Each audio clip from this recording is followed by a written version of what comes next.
These people are eating eyeballs, looking as content as your phone's first emoji. The reason they're eating eyeballs goes back a long time when they conducted a gruesome experiment in pursuit of eternal youth. Unfortunately, the experiment failed. In a flash of lightning, these people turned into monsters, their fingers elongated, tongues stretched thin and long. Eventually, they all became eyeless creatures, sustaining their human forms only by devouring the eyes of children with special abilities. They've consumed countless gifted children, each one left eyeless and lifeless on the ground. One day, they arrived at this castle where many of these special children reside, each possessing unique powers like boiling water with bare hands, spewing bees from the mouth. The monsters burst through the windows, tongue snatching up a child, about to take his eyes, when they were pierced by Little Handsome's arrow.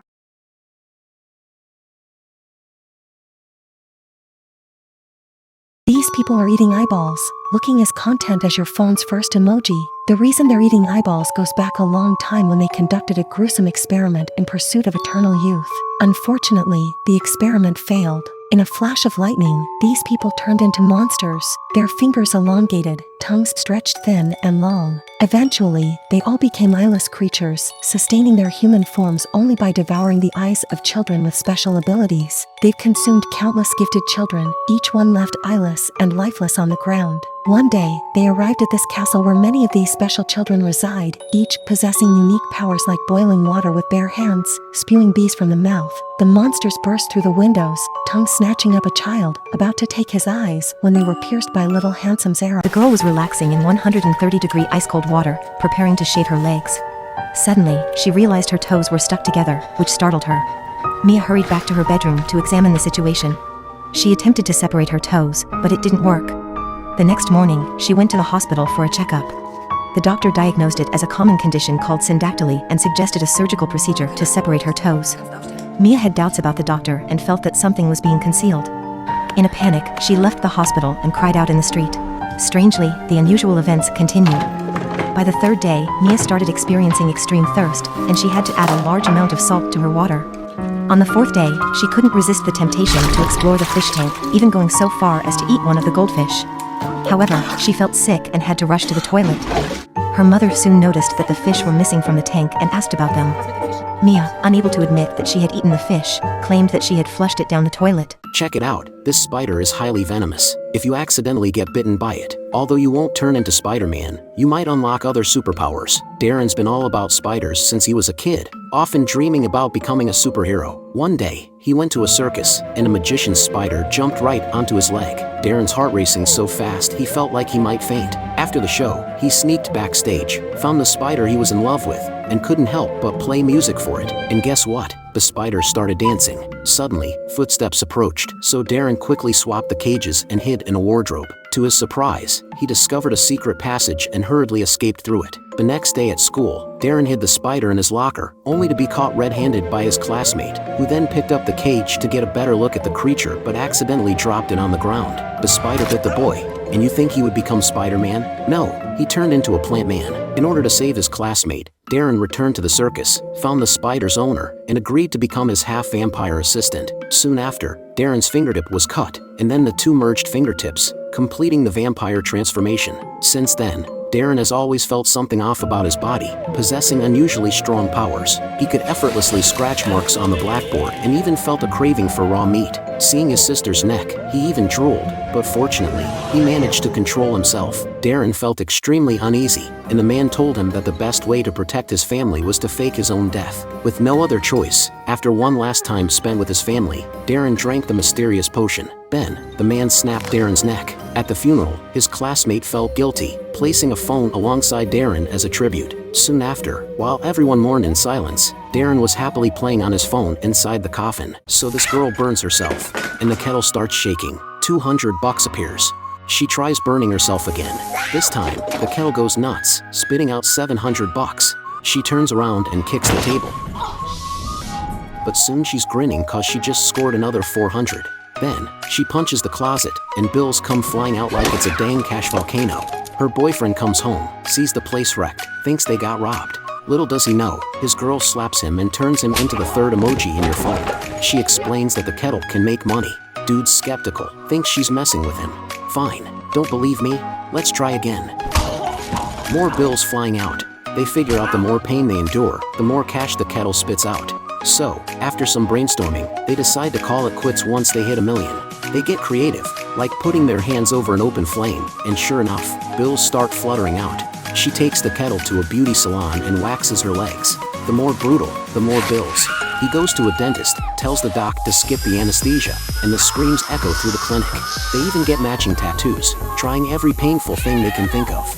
Easy peasy, they rake in 200 grand.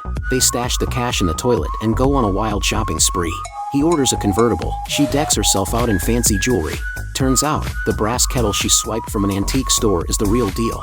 Curious about its origin, he takes it to an expert who says it might be from 2,000 years ago. They hit the library, find records of kettles dating back to the Middle Ages, rumored to have mysterious powers. Apparently, folks who own this kettle don't end up too well. This cobbler can fix shoes, but he has a unique ability. Wearing shoes allows him to transform into the person whose shoes he wears. Like this, he transforms into a charming old man. However, when he mistakenly puts on shoes belonging to a dead person, to seek excitement, he becomes the boyfriend of a girl he likes. One day, while the girl is bathing, she sees her boyfriend and warmly invites him to join her. Max can't wait to take off his pants, but he realizes he can't remove his shoes. So, after putting his pants back on, he flees in panic. Returning home, he finds his mother alone and unhappy. Since his father left 20 years ago, her health was worse and worse. In order to fulfill his mother's longings in her final days, Max wears his father's shoes as well as his father's appearance. At night, his mother sees her long-lost husband return. I missed you so much. She is so happy that night. Before this baby was even born, his mother fell and died because she hurt the baby and got killed. When he was 6, he fell off his bike and all the cows died. His father, thinking he killed all the cows, slapped him. So, his dad also died suddenly next to him. What's unique about this little boy is that whenever he gets hurt, things around him also die. So, he became an orphan in the town. They placed him in an orphanage, but none of the other kids knew about his special powers. When he first got there, a bigger boy saw him as an easy target and bullied him. After school, the bigger boy pushed him into a toilet and hit him with a stick. The beatings were so bad that the boy's superpower exploded. The bigger boy died right there with blood in his mouth, and none of the other kids survived.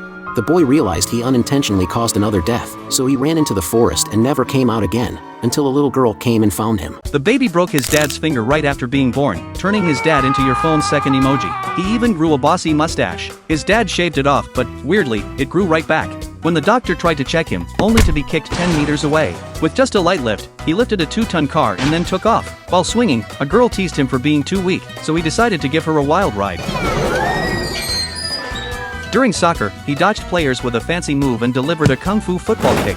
Because he was too strong, nobody wanted to play with him. His dad warned him not to use his superpowers, but he didn't listen. If he kept showing off, he'd have a lonely childhood. Fed up with his dad's advice, he stormed off and slammed the door. Toys, swords, plastic guns are Anne's demon-slaying tools, and could see things since she was a kid. She called them jellies, like when the teacher shook hands with her father. They were desires, because not long after, the teacher became her stepmother, growing up, and became the school nurse, and learned how to deal with these things.